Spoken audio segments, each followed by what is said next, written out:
¿Cómo están? Bienvenidas y bienvenidos. Iniciamos el último capítulo, qué pena, se nos va este podcast Acción por el Clima, donde hemos tenido tremendos y tremendas invitadas y hemos podido profundizar en esta temática que nos tiene preocupados, también esperanzados, por la adaptación al cambio climático que llegó para quedarse. Y hoy vamos a conversar sobre la adaptación al cambio climático del sector privado, que es una oportunidad para el desarrollo económico, sin duda. Claro, el cambio climático, por cierto, que nos plantea un montón de desafíos, no solo ambientales, sino que nos permite, por ejemplo, transformar nuestras economías hacia un desarrollo sostenible, resiliente. Y claro, el sector privado ahí tiene también una oportunidad de convertir esto también en un motor de innovación. ¿Qué es lo que está pasando con el sector privado? ¿Cómo se involucra en esta adaptación al cambio climático? Es lo que vamos a pasar a conversar con una tremenda mujer que nos acompaña hoy. Es María Teresa Ruiz Tagle, economista, doctora en Economía Ambiental y Urbana de la Universidad de Cambridge, que además es directora ejecutiva de CLG Chile, que es una organización que reúne a líderes empresariales precisamente para la acción climática. Bienvenida, María Teresa, gracias por estar con nosotros. Muchas gracias por la invitación y el espacio. Sí. Bueno, diriges una organización que precisamente reúne a líderes empresariales que se movilizan por la acción climática. Y la pregunta es, bueno, ¿cómo surge esta idea de agruparse y cuál es el propósito que tienen? Mira, esta organización nace en el Reino Unido, de hecho, la crea el entonces príncipe Carlos, actual rey de Inglaterra, en el año 2005, y la idea de él era, que es un gran impulsor de la acción climática, era involucrar al sector privado en lo que es la acción climática. Él decía y pensaba muy correctamente que esto no podía ser solamente un tema desde el sector público, sino teníamos que involucrar al sector privado.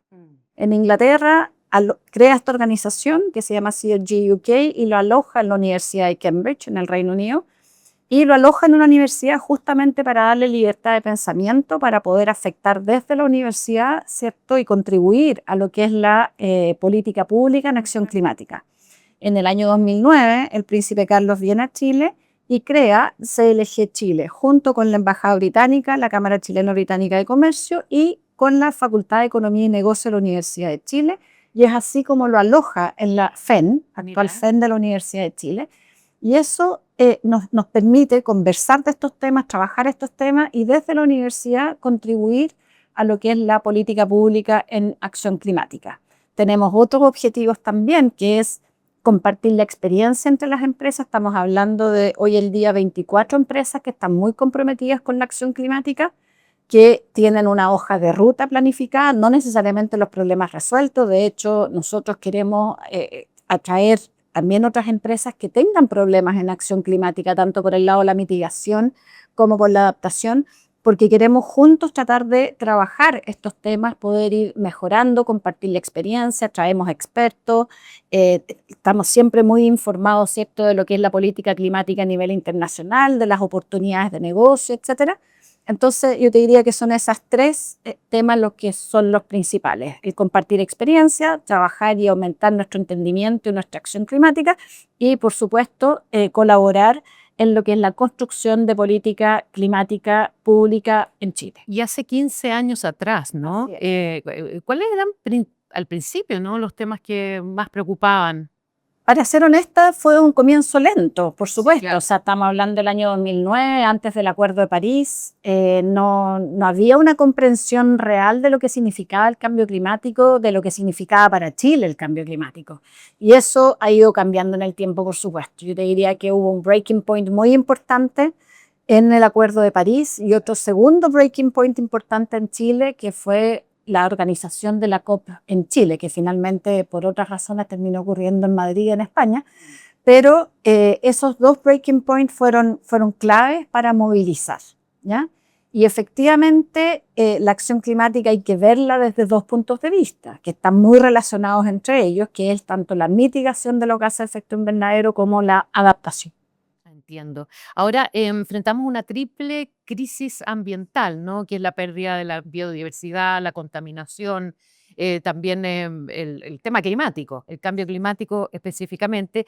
Y claro, nos impone una tarea de avanzar hacia un desarrollo sostenible. ¿Y de qué manera concreta, María Teresa, el sector privado se involucra en esta materia?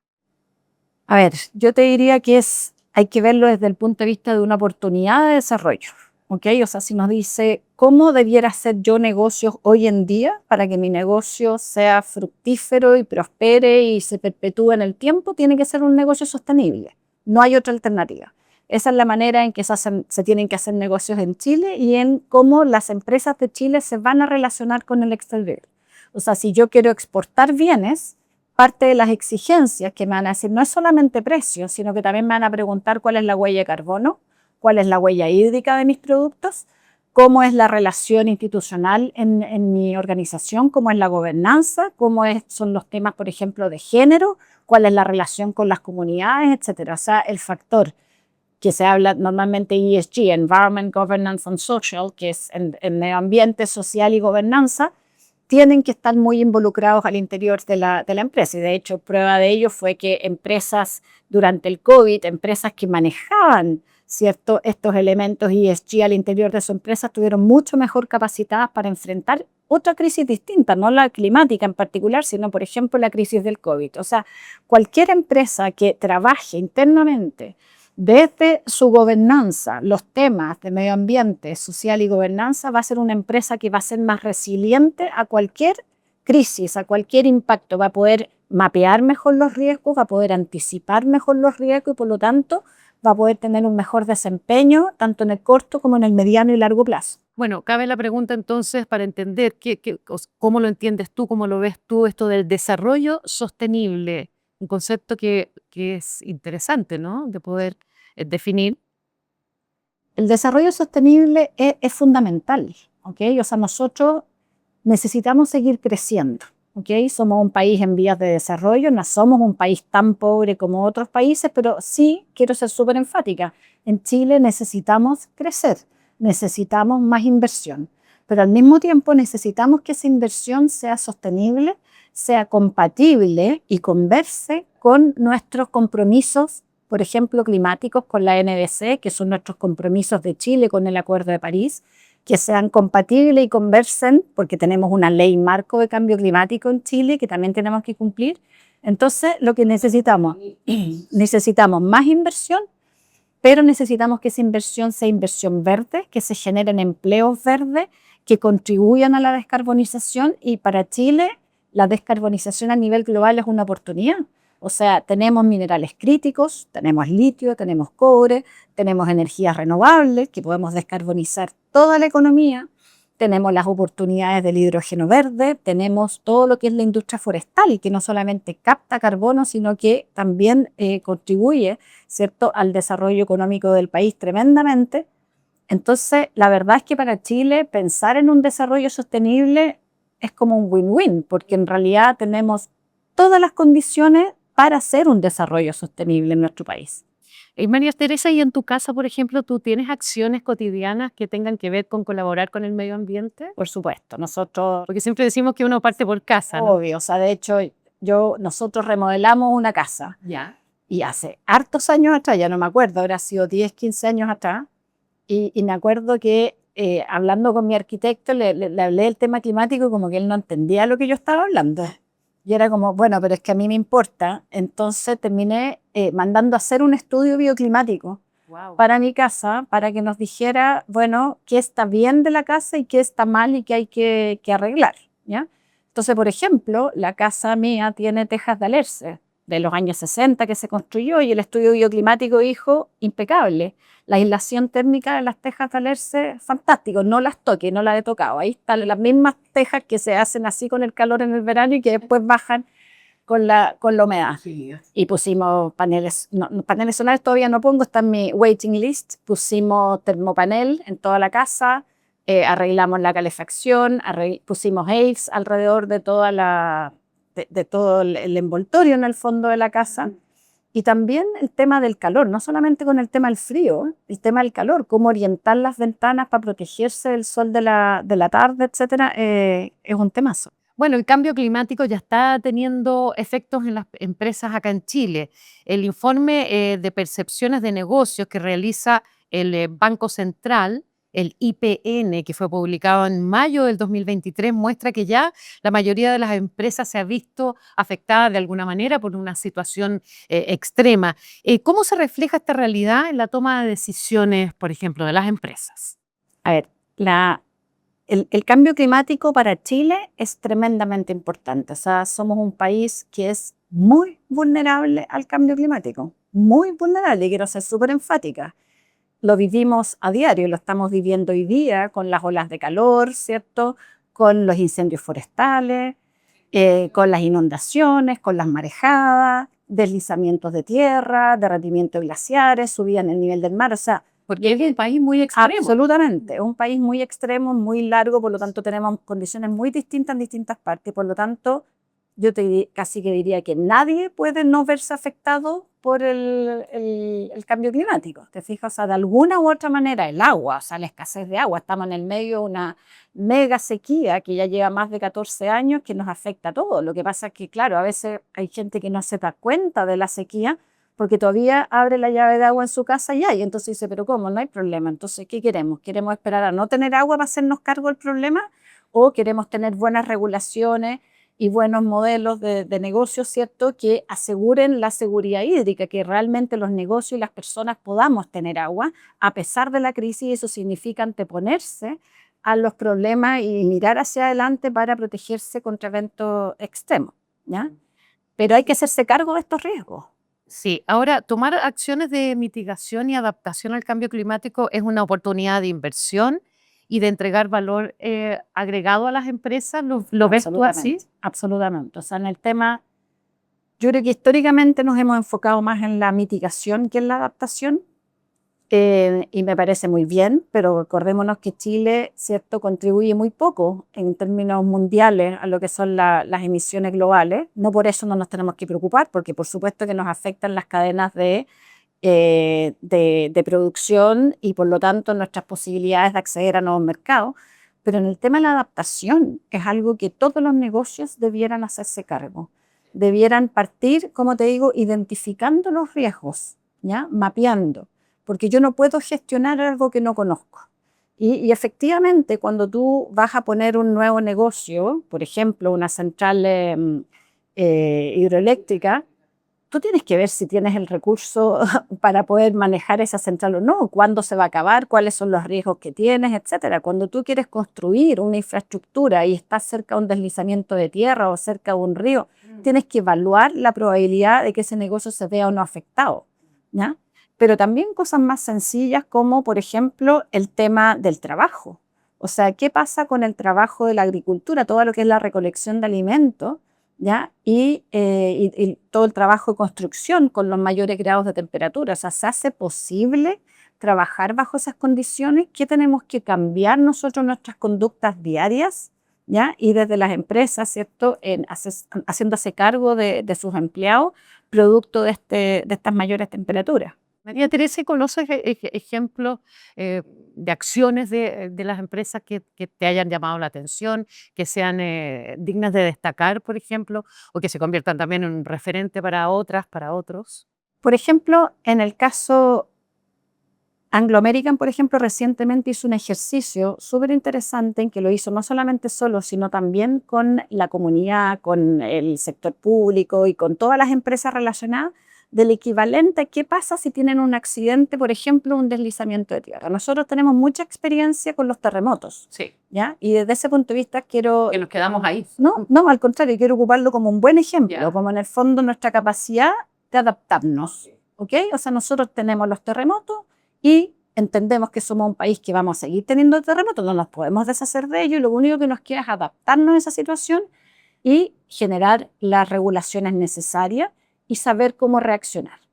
Lo mismo tenemos que empezar haciendo con el cambio climático y en ese sentido quiero rescatar esta experiencia de Anglo. Te fijas que en el fondo hace este ejercicio con un desastre natural, ¿ya? Y ese tipo de ejercicio yo creo que tenemos que empezar a hacerlo, aplicarlo de manera más general, ¿ya? Tenemos, por ejemplo, el Ministerio de Medio Ambiente ha generado lo que es el ARCLIM, que es un mapa a nivel país de los riesgos climáticos de distintos sectores, cómo se ven afectados y en distintas zonas del país, y eso va a ayudar a ver, bueno, si yo me ubico acá, ¿cuáles son los riesgos climáticos que tengo? Y tengo que prepararme para esos riesgos climáticos, tengo que incorporarlo en mi toma de decisiones, en mis acciones, porque si yo no me hago cargo de ello y me golpean, me van a destruir mi negocio, me van a empobrecer, ¿ya? Y obviamente que los menos preparados van a ser los más perjudicados.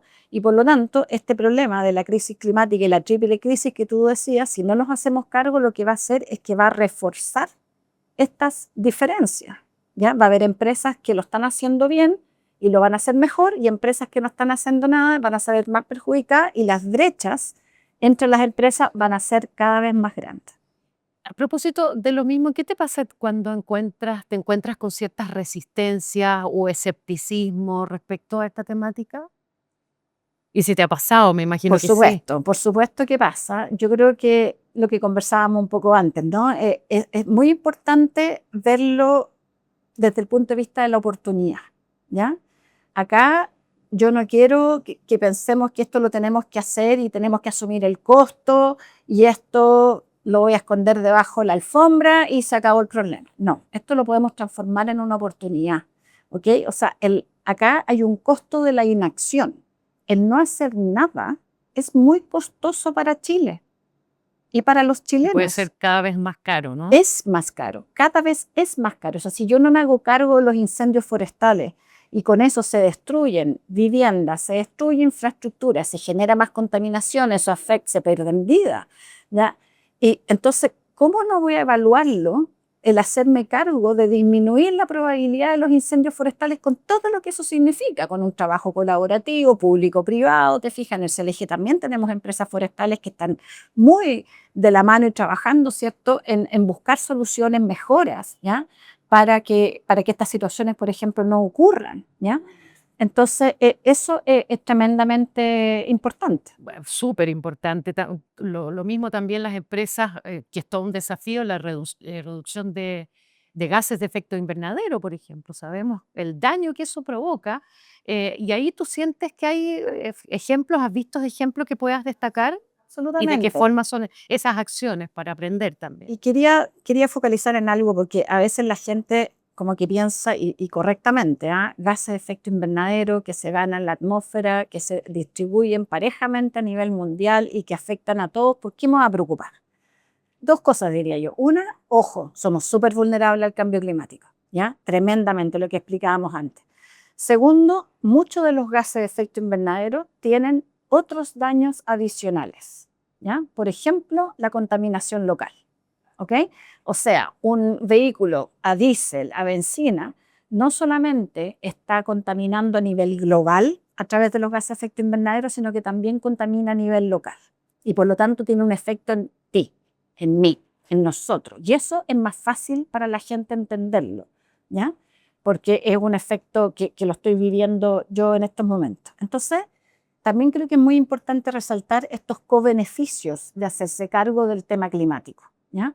Que no solamente estoy ayudando a otros a nivel global, sino que también tiene estos co-beneficios en la salud de las personas, que es tremendamente importante, que tiene los co-beneficios cuando hablo de adaptación, de que los negocios y que las personas sean más resilientes al cambio climático. Entonces yo creo que tenemos que hacer este esfuerzo de acercarlo a nosotros, cómo nos afecta a nuestro bienestar, a las posibilidades reales de nuestros negocios, ¿ya? Para poder realmente internalizarlo y poder reaccionar. Bueno, como hablábamos con uno de los expertos hace algunos capítulos atrás, nosotros somos parte de la naturaleza.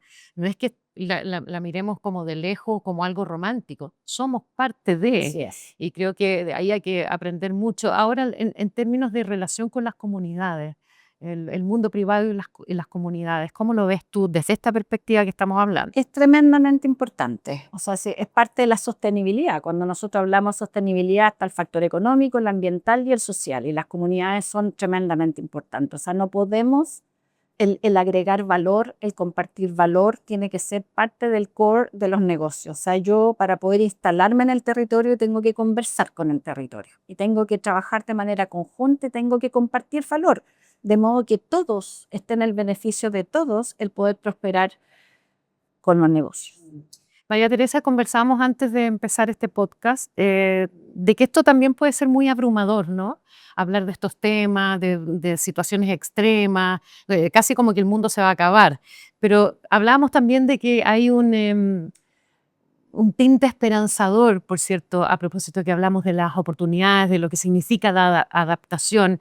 Y me gustaría, porque tú tienes también ahí una visión que viene poderosa para transmitir a la gente. Efectivamente, yo creo que acá tenemos un desafío, pero ese desafío hay que transformarlo en una oportunidad. Tenemos una oportunidad de el encadenamiento productivo, o sea, con todas las energías renovables que tenemos, con todos los recursos naturales que tenemos la posibilidad de que nuestras cadenas de valor sean muy sustentables, que se adapten, que sean resilientes al cambio climático, que tengan una baja huella de carbono y, bueno, va a tener que tener una baja huella hídrica porque no tenemos agua. Queda otra. Entonces, el punto es cómo aprovecho estas oportunidades. Y ahí, por ejemplo, la tecnología es clave, ¿ya? La tecnología es sumamente importante, como, por ejemplo, yo mejoro la eficiencia hídrica, ¿ya? Cómo yo cambio los procesos tecnológicos para ser más eficiente energéticamente, ¿ya? Cómo hago que mi infraestructura sea más resiliente.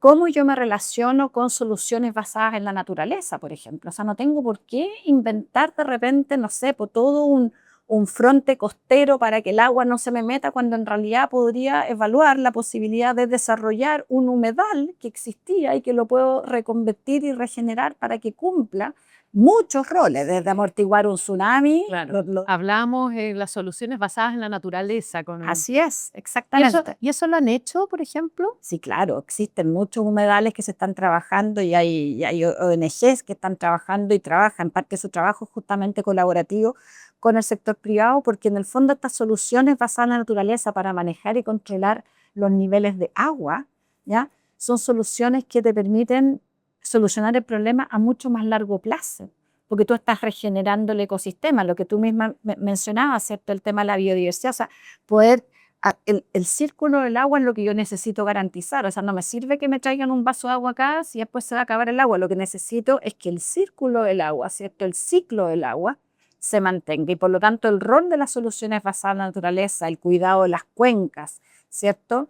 El poner a todos los actores a conversar, o sea, a toda la demanda, ¿ya? O sea, por ejemplo, en el caso de la región metropolitana, quiero destacar, ¿cierto? El Fondo del Agua, que es un esfuerzo público-privado para sentar a todos los actores que comparten el agua en la región metropolitana a ver cómo podemos, por un lado, cuidar el agua, por otro lado, administrar el agua y asegurar que el agua que todos necesitamos, desde los canelistas hasta las mineras, hasta la industria, por supuesto que las personas, ¿cierto? Y el ecosistema, necesitamos, y por lo tanto tenemos que ponernos de acuerdo para administrar, gestionar este recurso y que funcionen a largo plazo. Las construcciones también indiscriminadas han sido muy dañinas, por ejemplo, en las zonas costeras, ¿no? Donde están los humedales, precisamente. Absolutamente, exacto, con una carga, exactamente, con una carga tremenda sobre el territorio y la demanda de agua, por ejemplo. Sí. Ahora, hablemos de incentivos financieros. Hay bonos o créditos verdes que se les dan a las empresas que están con la iniciativa de querer entrar en esta senda. Mira, yo te diría que acá hay que distinguir entre tamaños de empresas. Tenemos empresas grandes y tenemos las pymes, ¿ya? Las empresas grandes son capaces de ver más estas oportunidades que tú dices de financiamiento. O sea, si yo lo hago verde, si yo tengo criterios ESG que mencionaba antes, voy a poder mostrarme mejor ante un inversionista para poder tener acceso, ¿cierto? Hay inversión verde, hay inversión a través de bonos, o sea, yo vendo bonos, capto dinero y por lo tanto obtengo una tasa que es un poco mejor y tengo acceso a nuevas fuentes de financiamiento que si yo no hago estos elementos, no invierto en estos elementos, no tengo acceso, ¿ya? Entonces, las empresas grandes están más capacitadas. Claramente la taxonomía verde, el desarrollo de la taxonomía verde que está trabajando el Ministerio de Hacienda es un tremendo aporte porque ayuda a identificar ante el inversionista, ¿cierto?, todos estos proyectos verdes y por lo tanto va a ayudar a canalizar esta inversión verde. Se necesitan hartas absolutamente. Ahora, el punto es qué pasa con la mediana y pequeña empresa, que es mucho más difícil. Ahí yo quiero resaltar que acá no están perdidas, porque hay varios que tienen incentivos en que ellos lo hagan mejor también. No solo ellos. Ellos, por supuesto, que tienen que hacerlo mejor porque tienen que ser más resilientes frente al cambio climático, porque si no sus negocios se pueden acabar. Pero también en el encadenamiento productivo, las empresas grandes necesitan de estas empresas medianas y pequeñas. No pueden hacerlo sola. Por eso están estas subcontrataciones y esta cadena de supply chain, ¿cierto? Sí. Y por lo tanto, es en el interés de las empresas grandes trabajar de manera colaborativa con estas empresas para poder mejorar. Y ahí también quiero destacar el ejemplo de las mineras. Las mineras ya en Chile han trabajado, han entendido muy bien este tema, ya quieren bajar, por supuesto, la huella de carbono y la huella hídrica y por lo tanto está en su necesidad relacionarse con las cadenas de valor y empezar a trabajar con ellas de modo de decirles, bueno, ustedes tienen que hacer este cambio, vamos a ayudarles a hacer esta transición, de hecho nosotros los necesitamos. Y la única manera para nosotros de poder vender productos afuera es que sean más descarbonizados, que tengan menor huella hídrica. Entonces, esas oportunidades están. Por otro lado, también los bancos los ven como una oportunidad, o sea, todo lo que es el financiamiento verde. Pero, por supuesto que muchas veces está relacionado con innovación y la innovación tiene riesgos, ¿ok? Entonces ahí es como tú dices, bueno, ¿cómo los ayudamos? Entonces ahí de nuevo el rol del sector público es muy relevante porque puede ayudar junto con el financiamiento privado a disminuir ciertas barreras iniciales de acceso, ya por ejemplo a través de garantía, a través de compartir el riesgo, etcétera, y también entregando instrumentos financieros muy focalizados, ya que sean instrumentos verdes para proyectos verdes, pero que son muy incipientes, ¿ya? Y eso es clave. Sí. María Teresa, para cerrar, un mensaje para quienes son empresa hoy que van quedando atrás en esta dinámica de adaptación al cambio climático que llegó para quedarse, para contribuir mejor al medio ambiente, que aún hay una cierta resistencia. Yo creo que el mensaje es hacerse cargo de la situación. O sea, no podemos pensar que no tenemos los efectos del cambio climático. Somos un país muy vulnerable al cambio climático, todos los negocios se ven afectados y parte de lo que cada negocio tiene que hacer es mapear, ¿ya? Analizar a qué riesgos climáticos está enfrentado y por lo tanto así me va a poder hacer cargo. Entonces, desde la gobernanza de las empresas hay que hacerse cargo de estos riesgos para poder gestionarlo, disminuirlo y por lo tanto transformar mi negocio en un negocio resiliente que va a tener muchas oportunidades de crecer y de desarrollarse porque es la manera de hacer negocios no solo en Chile, sino que en el mundo. Hay que entrar en este desarrollo sostenible, sin duda. Potente mensaje, María Teresa Ruiz Tagle. Ha sido un placer conversar contigo. Muchas gracias por la invitación. Ojalá vernos en otra oportunidad y que sigamos avanzando en esto que es tan importante para nuestro país, para el planeta. Gracias por estar. Estamos terminando este ciclo de nuestro podcast Acción por el Clima. Ojalá que les haya servido, ojalá que lo conversen en casa, con su gente, con quien sea, y reflexionar sobre todo lo que nos falta, todo el camino que tenemos que recorrer, pero como una oportunidad. Ya hay que tener esperanza, por cierto, sino cómo. Gracias, que les vaya a todos increíble y será hasta una próxima. Chao.